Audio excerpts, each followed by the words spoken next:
l'attention que l'équipe Quimper pourrait soutenir.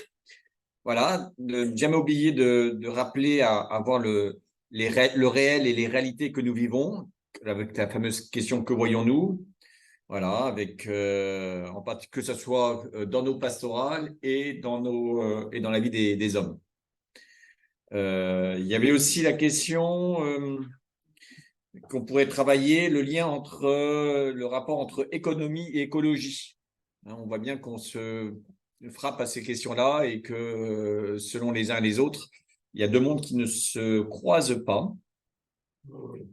Euh, Aussi, pourquoi pas proposer des révisions de vie autour sur nos modes de vie, nous, sont-ils écologiques? Parce qu'on pense souvent à l'écologie pour les autres, mais nous, comment nous vivons cette question-là?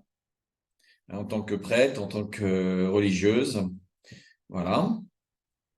Euh, il y aurait aussi des sujets autour plutôt comment réinterroger nos pratiques traditionnelles de pastorale. Par exemple, tout ce qui est pastoral, le mariage, des sacramentels, les catéchèses, pastorale des jeunes. Voilà, en lien avec la nouvelle évangélisation, avec la question de la déculturation chrétienne dans nos secteurs et puis la non-connaissance de Jésus. Hein. Euh, J'ai aussi noté comment je suis il y a un truc que ah oui, voilà, c'est comment on reçoit les évolutions des jeunes générations par rapport à l'annonce ou la manière de vivre des jeunes générations prêtres. On voit qu'il y a une rupture aussi sur leur manière, leurs priorités. Qu'est-ce que ça veut dire pour nous? Comment on se laisse? Parce que vous pourrez se dire, bah, ils changent, quand ils arrivent, ils changent tout. Est-ce qu'il y aurait des choses aussi à voir peut-être intéressantes dans leur manière de faire aussi?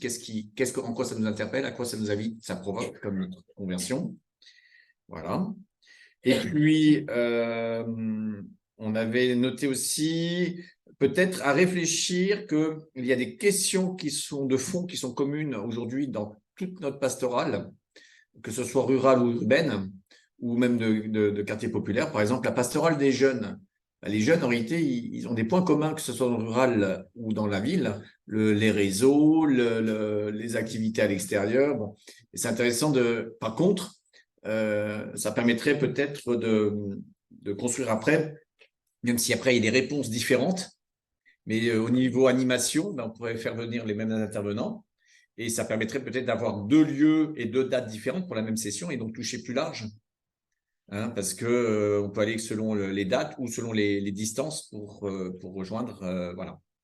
Donc, on notait qu'il y avait sûrement des questions qui nous étaient communes et ce serait intéressant peut-être de pouvoir les travailler ensemble, surtout pour chercher des intervenants au lieu de faire venir, voilà, et d'être plus nombreux pour peut-être aussi pour la gestion des économies de kilomètres pour certains, voilà,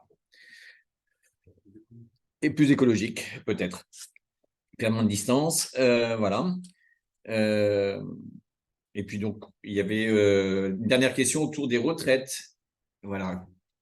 Comment est-ce qu'il est nécessaire encore de faire une retraite spécifique dans le cadre du rural, sachant qu'on est moins en moins nombreux et que même les retraites proposées au Prado se remplissent pas beaucoup. Est-ce qu'il y a besoin d'une retraite spécifique rurale et puis comment la construire? Il n'y a plus. Voilà. Donc, parce que certains disaient, ben, il y avait une année retraite, une année session. Voilà. Donc, là, équipe. Oui.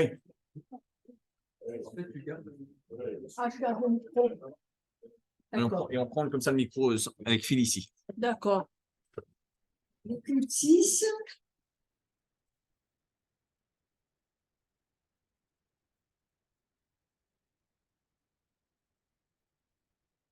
Tu vas là-bas.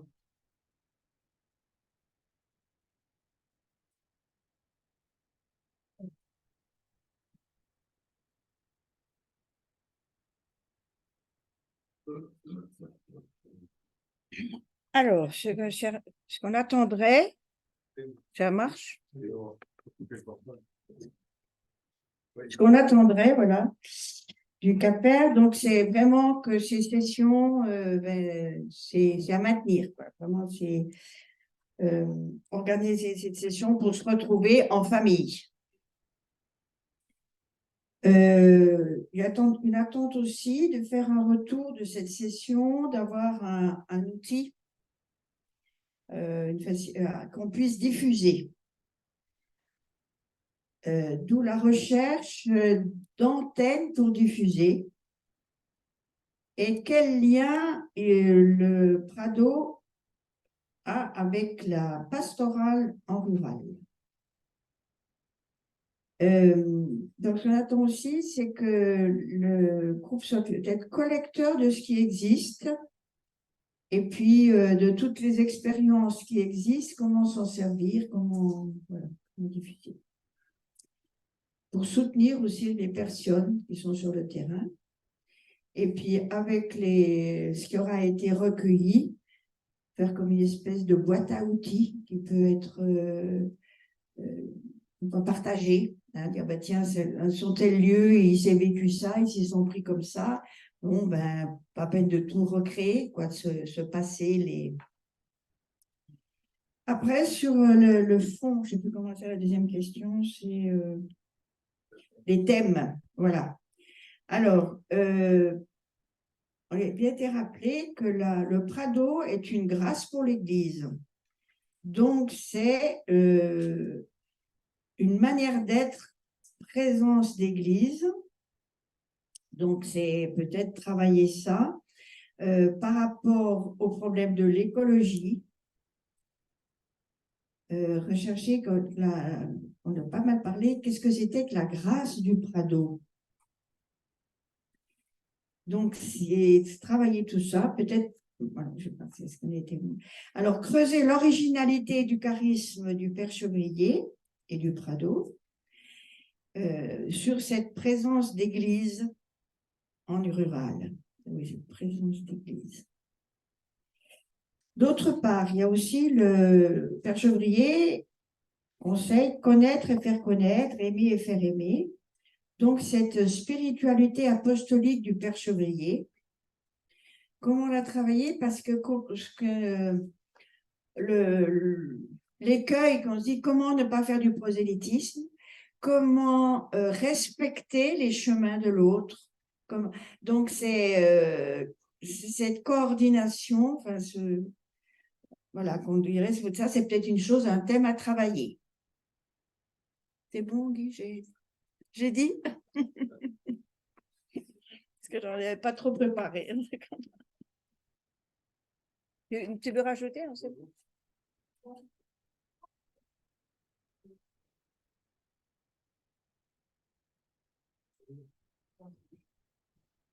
Alors, l'écoute 5.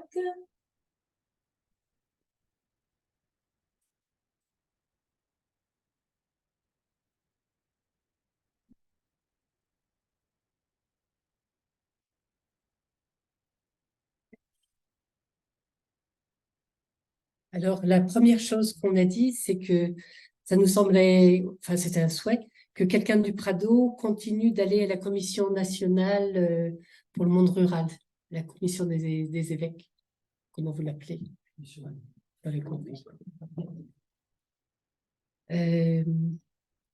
Alors, on se disait, oui, le CAPER, c'est un rôle pour pour favoriser les échanges, les rencontres à l'intérieur de la famille.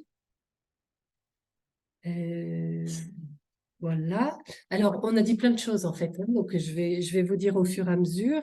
On s'est dit peut-être que ça serait intéressant de reparler du cahier de vie, et de travailler un peu ça, comment le cahier de vie s'est porté, s'est posé un regard théologal sur nos vies. Comment aussi ça peut aider à avoir l'examen de conscience d'une autre manière. Donc voilà un point à travailler. Et puis ensuite, on s'est dit, c'est peut-être regarder sur les différents coins de France où on est, comment les retraites du Prado, mais comment il peut y avoir aussi d'autres propositions qui soient des lieux de nourriture, un peu comme des oasis, sachant que dans nos secteurs ruraux, il y a beaucoup de personnes qui ont faim, et il y a beaucoup de personnes aussi qui connaissent pas le Christ, un petit peu comme les ignorants dont parlait le Père Chevrier. Et du coup, ça peut être un investissement que de favoriser ces lieux d'oasis et de nourriture pour préparer petit à petit des disciples chez les laïcs, mais aussi des disciples qui deviennent apôtres. Parce qu'on voyait bien dans les témoignages de ce matin comment la grâce, elle prend forme et elle peut se développer après dans des vies, quoi. Voilà, pour pouvoir aller nourrir. Voilà. Et à partir de là, Gilles a suggéré, par exemple, des haltes rurales, en prenant exemple sur ce que la Mission de France avait fait, 3 jours sur le corps.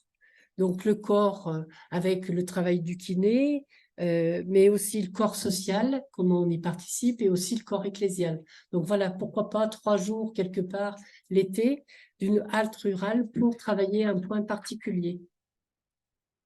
Ça, c'est pour montrer que la diversité des propositions, ça fait peut-être partie des choses à veiller en se disant comment on veille aussi à la diversification des propositions pour toutes les fins. Au début, on commence à la petite cuillère et puis à certains moments, on a besoin de nourriture un petit peu plus solide. Par exemple, quand on est en responsabilité, je sais pas, la préparation au mariage ou autre, comment il y a besoin de nourriture plus solide. En s'appuyant aussi sur ce que disait le Père Chevrier, il faut s'appuyer sur le Christ et sur l'Église. Ce matin, dans les témoignages, on voyait bien comment le fait de connaître la doctrine sociale de l'Église ou comment le fait de connaître Vatican II ou les textes du magistère, c'est une manière de s'appuyer à la fois sur le Christ et sur l'Église. Et ça permet de grandir, de prendre des forces et du coup d'aller plus avant dans la vie apostolique. Voilà.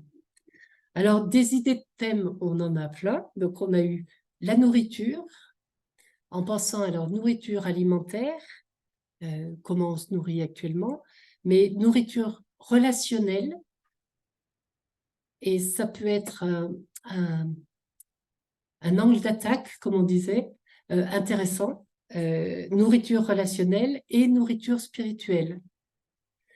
A été suggérée aussi la question de l'eau, des métaux, croissance et décroissance.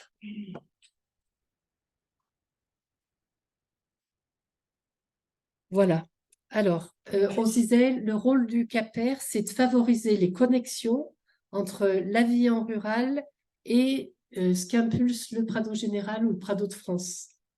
L'idée, c'est comment ça communique et comment ça interagit. Connexion. Et comment cela donne forme à notre réflexion.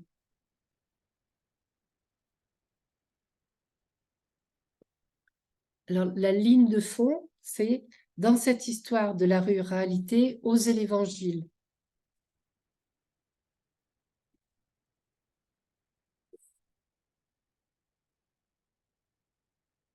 Et on se disait, le CAPER, ça peut être, son rôle, ça pourrait être aussi de mettre en connexion les différentes manières d'annoncer ou d'oser l'évangile, avec toute la diversité qu'il y a, mais les mettre en connexion pour qu'on les connaisse et pour que ça puisse aussi nous stimuler. Et la diversité, c'est aussi avec les charismes de chacun. Ils ne sont pas les mêmes, mais ils sont complémentaires et enrichissants.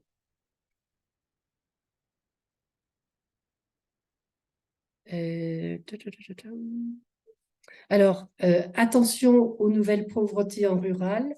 Donc là a été souligné les difficultés psychologiques et difficultés psychiques.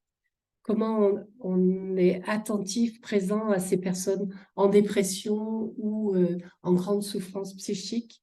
Présence aux EHPAD, au vieillissement. Et là aussi, en parlant du vieillissement, on se disait, il y a à la fois un vieillissement dans la société, aussi dans notre Prado.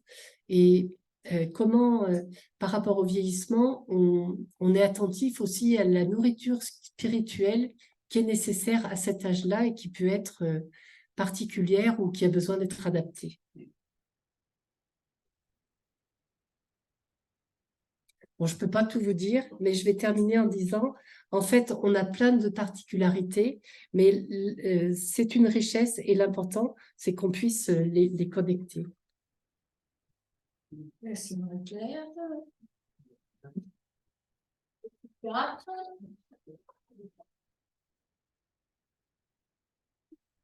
J'ai oublié dans la diversité les moyens de communication modernes à utiliser sans modération.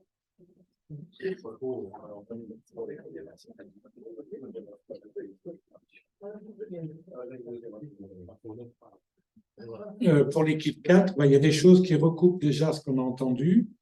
Je vais faire un résumé très rapide. Le CAPER doit rester connecté avec les remontées de terrain, bien proposer des choses qui partent des remontées de terrain. Deuxièmement, le CAPER pourrait être un lieu ressource d'initiative et de regarder comment, sur les territoires, il y a une mise en réseau avec d'autres qui sont aussi sur ces sujets-là. On a entendu parler de Charles de Foucault, de la Mission de France et d'autres. Tout cela pour arriver à faire vivre un troisième point sur les territoires, c'est peut-être une vie de famille plus importante au niveau du Prado qui prenne en compte sur chacun des territoires les prêtres, les religieux, les religieuses, les diacres, les laïcs, s'il y en a, de façon à ce qu'effectivement, les prêtres ne se trouvent pas, j'allais dire, en dépression en disant il n'y a plus personne, on laisse tomber, mais que voilà, qu'il y ait vraiment une vie de famille sur chacun des territoires où pourrait exister, parce qu'on sait et on connaît les problématiques de déplacement des uns et des autres qui coûtent de plus en plus cher, pourquoi pas des petites récos ou retraites sur chacun des territoires. Et dernier point, l'importance de, je crois que c'est Dominique Nalis qui nous a fait quand même bien découvrir ça avec le parcours Cléophas et qui a été repris par Arnaud, c'est que quels que soient les thèmes qui soient abordés, le CAPER a le souci de pouvoir les relire avec la parole de Dieu, avec la parole de Chevrier et avec l'enseignement social de l'Église. Merci.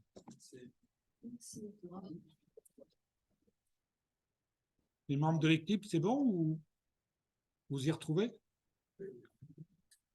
L'équipe 3.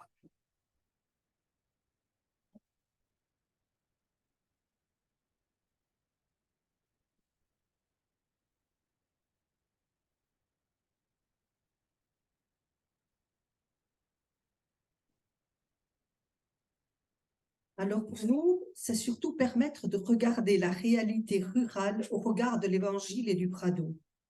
Tenir compte de l'évolution du rural et trouver des outils pour nous aider à comprendre les mutations et à suivre ces mutations. Être plus visible, pas avec une pancarte, mais qu'on s'affiche peut-être davantage Prado.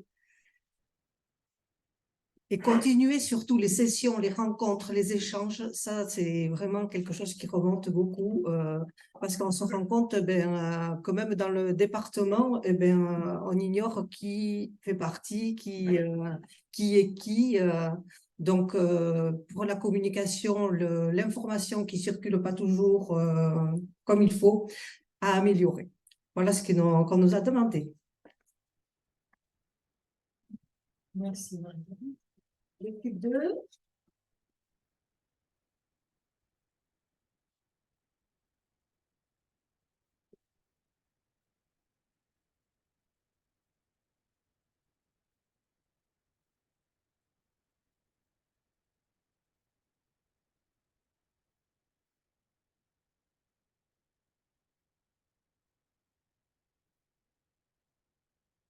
Alors nous, on a dit qu'on avait beaucoup apprécié la session, déjà la démarche qui a été faite. une démarche très spécifique Prado, mais qu'on a trouvé qui était très spécifique aussi, qui est une démarche synodale pour nous, qui rejoint bien donc la dimension de notre démarche d'Église aujourd'hui, qui était bien ancrée dedans. Pourquoi synodale? Parce qu'il y a des familles, parce qu'il y a des différences les uns les autres, qu'on se pose des questions. Pourquoi? Parce qu'il y a une ouverture au monde, qu'il y a une présence des baptisés, mais on est tous baptisés, mais pas tous pareils. Et l'importance de mettre ces trois familles-là, et puis avec même j'ai compris qu'il y avait des sous-familles. Et donc, ça a creusé, puis à bien mettre en valeur. Donc, on est plusieurs trièdes déjà dans ce Prado. Par les familles, on forme des trièdes, donc bien définir un peu ce qui constitue chacun des trièdes, qu'il y a des liens qui se passent, par quel sommet ou quelle base on se remet en liaison, et puis que ces trièdes aussi, on s'intéresse aux autres trièdes d'à côté. Je pensais beaucoup, donc, ce qui s'est fait là, à Mission de France, par exemple, mais peut-être à d'autres aussi, qu'on côtoie, nous, dans nos familles. Voilà. Inviter d'autres trièdes. Profiter de notre concept, ou prophétiser, je ne sais pas si c'était profiter, j'ai mal écrit là, de vivre ensemble, de vivre en communauté, en chrétienté, pour inviter nos semblables. Bien le mettre, l'afficher, cette démarche qu'on a eue là, moi que j'ai découvert un article, les temps spirituels, partager les temps spirituels, ce que l'on vit, la parole, les partages, avec en chair et en os, hein. Peut-être un peu par Internet aussi, oui. Tout ça, ça me semble intéressant de faire une veillée qui englobe tout ça aussi. Un autre truc à mettre, qu'on a trouvé très bien, c'est que le CAPER, et les gens qui animent le CAPER, ils ont eu le souci de tout préparer tous ensemble. Ça, ils sont peu nombreux, ils étaient 4 ou 5, je ne sais plus, 5, hein, 6. Mais ils sont toujours mis ensemble pour préparer notre temps de rencontre. Et ces gens-là ont été mis en évidence, on les a bien vus. Ils se sont situés, se sont placés, ils ne sont pas restés dans l'ombre.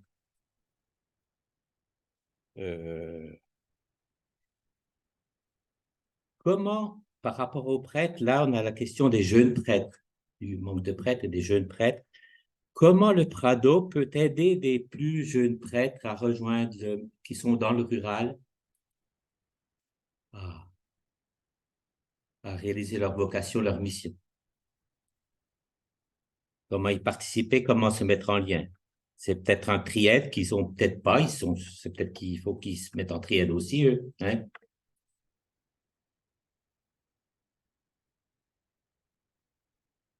Oh, ben, c'est tout, hein. J'arrête là parce que, ouais. Vous avez compris ce que je voulais pas dire? Merci.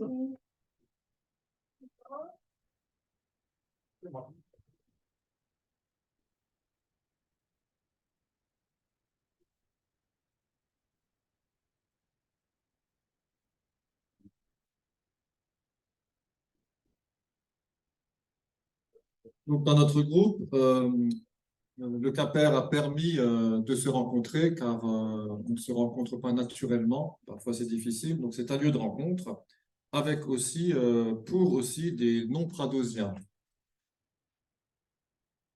Ensuite, ce qu'on a souligné, c'est ce qu'il y avait cette fois-ci, l'association Mission Rurale, Terre d'Espérance et CAPER.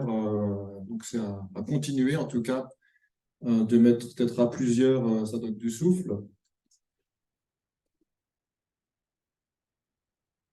Sinon, donc, le CAPER donc, permet de garder d'une part une capacité d'analyse, un peu comme les mouvements et divers et variés. On est différents, mais souvent de mouvement, donc pour analyser ensemble. Et l'importance qu'il y ait une dimension spirituelle pendant ces quelques jours.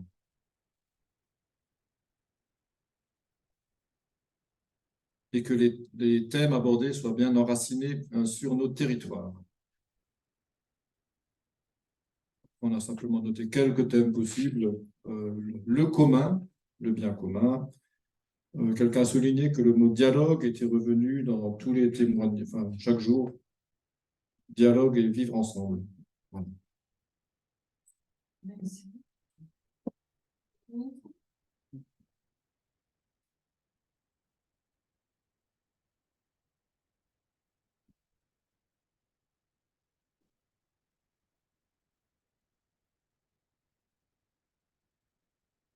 Donc, un écho de ceux qui se sont retrouvés en visioconférence sur le service attendu de la part du CAPER, un service de communication et d'information à vivre en lien avec la mission rurale, observatoire, laboratoire, signe d'espérance et signe de la présence du Christ. C'est un message qui a marqué. Une session comme celle-ci tous les ans ou tous les 2 ans est souhaitée. Donner des outils, des expériences qui fonctionnent par ailleurs, donc rôle de communication, de transmission. Pourquoi pas redonner une synthèse de cette session en local dans notre diocèse sur une journée.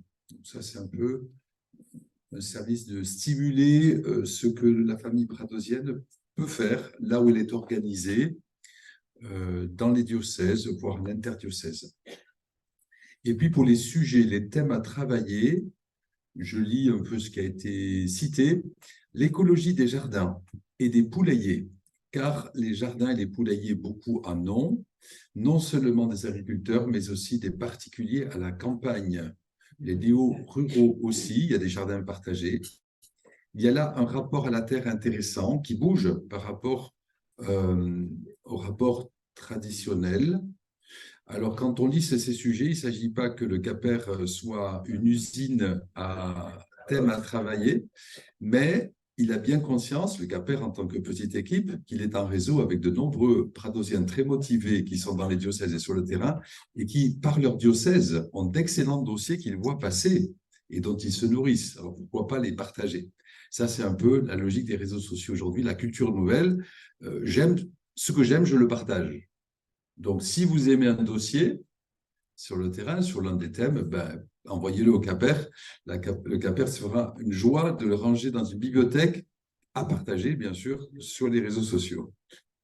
Et donc, on continue dans les thèmes. L'agroécologie alternative à l'agriculture intensive et industrielle, qui est nocive par nombre de ces aspects. Donc, l'agroécologie, l'agriculture intensive, voilà, en alternative à l'agriculture intensive, il y a peut-être de bons dossiers dans vos diocèses, partagez-les. Conjuguer étude de l'Évangile, la vie des personnes, les événements dans ce milieu rural dont nous avons bien parlé, en tenant compte de l'environnement, voilà, c'est quelque chose à continuer.